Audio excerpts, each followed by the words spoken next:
دورا قرنطینه ده املی های بون که جخوا بری تجی و وار و قاده بو که درسین کردناسیه لسر زمان و ویجه و دیروک و جواک و پسیکولوژی و فلسفه و متودولوژی زانستیه به لهر وها و قرنطینه روشک وها آواکر که کسیم که درفتیم پچوک پیدا ده کرجی جه بی پار بمینین.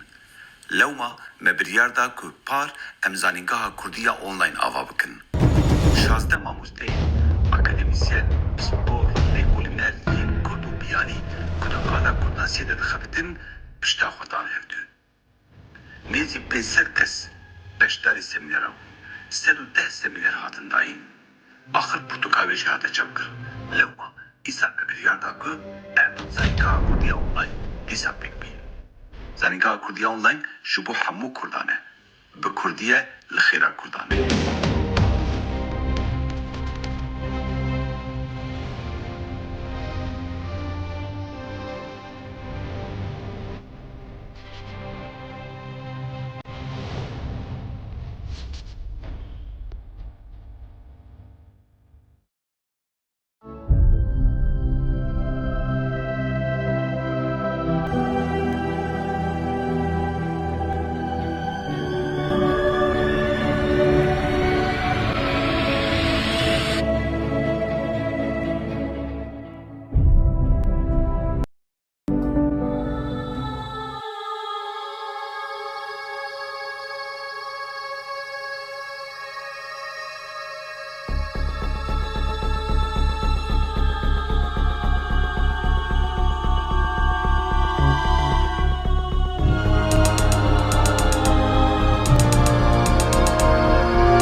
زانینگاه کردی یا آنلاین به برپرسیتی دکتر ابراهیم سیدو ایدوغان و گلک ماموستا سپور و شارزایندن.